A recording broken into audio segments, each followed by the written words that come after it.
Gender-based violence. Peter has a guest now. So thanks very much indeed, and this is an issue that's very prevalent in this country, but one that plagues the whole world, to be honest with you. And based on recent developments in the public domain regarding gender-based violence, a movement simply called #NoExcuse, which has appealed to men to act against any form of gender-based violence. The movement speaks really about there not being any excuse for abuse and no excuse for men to stand by and do nothing whilst watching perpetrators. Gender-based violence, which disproportionately affects women and girls, seems to be deeply entrenched in South Africa at various levels, institutions, cultures, as well as some of our traditions. Well, to talk to us a little bit about the movement, #NoExcuse, I'm now joined by Grant Perreira, who's the brand director at the movement. Thanks so much for joining us, Grant. Welcome to the program. Thank you, Peter. Great to be here. All right, so I know that the movement came into being last year. So when you start to see high-profile cases of gender-based violence, especially perpetrated by men, it must weigh on you because it feels like you're swimming against the tide. Indeed. These type of incidences really make us heart sore.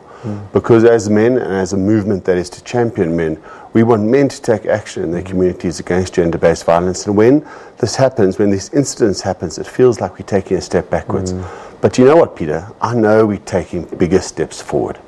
We run a program called Champions for Change. And it's a program in partnership with our NGO partners, Father Nation.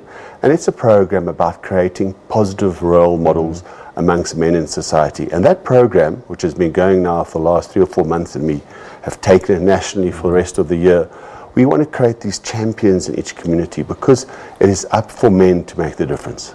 All right, so where do you start? Is it with children? Is it trying to change deeply ingrained behaviors and attitudes? Where do you start?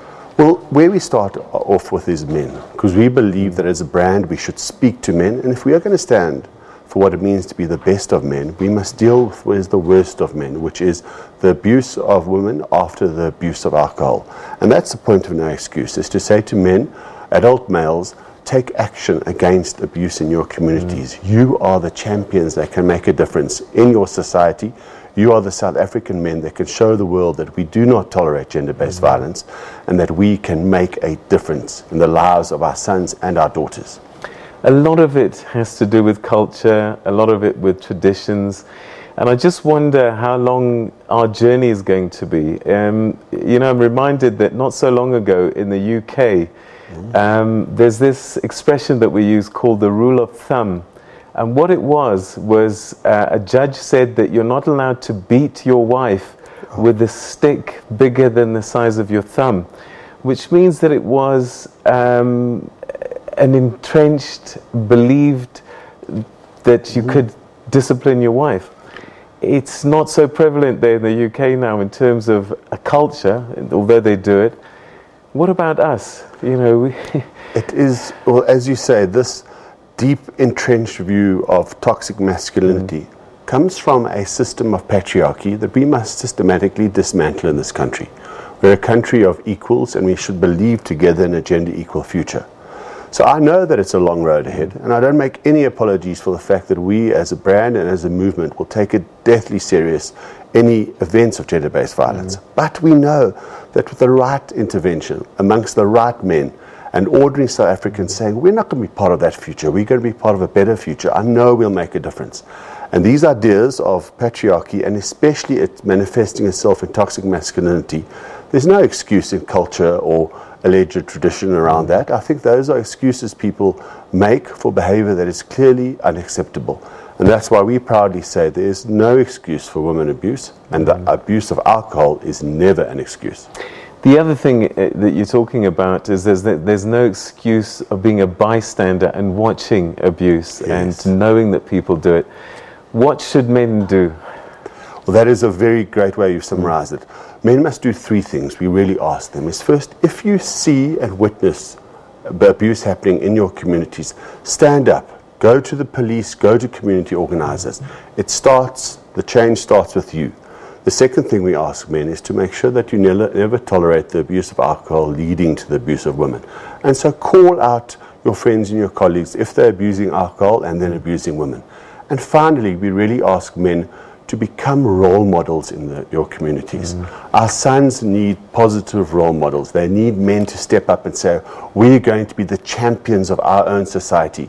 So that's what we ask men. Never stand for the abuse of alcohol, never stand for the abuse of women, and be that champion your sons and your daughters will be proud of for the rest of their lives.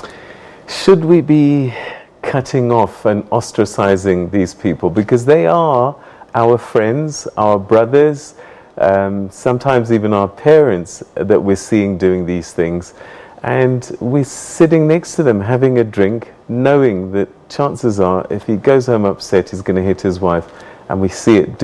Should we stop being friends with these people? Should we ostracize them? I don't know. I don't believe personally, and speaking for the movement as well, I don't believe in ostracizing people who commit these crimes. I believe they must be forgiven, but we must never forget where this comes from. It's a long process to unwind. We must forgive people in the right circumstances, and when there is an act of assault, remember that gets dealt with in our courts. That is still a crime, but over the long term we must forgive and rehabilitate those men. However, we must never forget that the victims are the ones in this whole terrible tragedy that we must always have at the forefront. So as men in society, care for the victims first, prevent gender-based violence when you can and where you can. And for the perpetrators, the law will take its action, but as a society over the course of time, we must forgive and incorporate them back into our world. So what are you going to tell the man who says, my brother Grant, I hear you, but I'm a man and my culture does not allow what you're telling me. You're telling me to turn my back on my culture. That culture idea is trotted out all the time by people making excuses. It is merely an excuse and must be dismissed as such. We've got wonderful, vibrant cultures in this country, and none of them condone gender-based violence in any form. That's just another excuse. What I would say to that guy is that your responsibility is to be a role model to your sons and your daughters. You cannot be that by committing acts of violence against women. Those are not the men we want in our society, and our children don't want those men to become the people that influence their lives. Does it start with smacking children? Because I get a sense sometimes our societies treat women as if they're children as well. So if you're disciplining your kids and you view your wife as a child as well, should we stop the beating of children even? Personally, my personal opinion is absolutely. I think anything that entrenches a toxic version of masculinity, which involves perpetrating violence on women and children of any sort, must be stopped. We are dealing with in this country the worst effects of patriarchy. And I don't believe that as a society we should tolerate toxic masculinity and notions of patriarchy that end up with violence being committed against women and children. We must believe in what the ideas and virtues of a champion, which is a person who will champion the cause of those who he is there to protect. And as a man, your main thing as a man is to protect your family and make the world safe for loved ones. That has to be your guiding thought, my guiding thought and your guiding thought as a man in this country. All right, so we've run out of time, but one question that always comes up, these men who say, she provoked me, she provokes me, what must I do? As a champion man, you must never ever use that excuse. You are in control of your emotions, control of your actions, and most importantly, control in the way you exercise your physical strength. We believe that strength is not defined by the size of your muscles, it's the size of your heart. And that's the strength we want men to use in this country. All right, Grant, we're going to have to leave it there, but I've got a feeling we're going to have a lot more of these conversations. With pleasure. Keep it top of mind. That was Grant Perreira, who's the brand manager for #NoExcuse. Get involved. It takes all of us to change society. We're going to take a quick break. After that, we'll have the sports for you.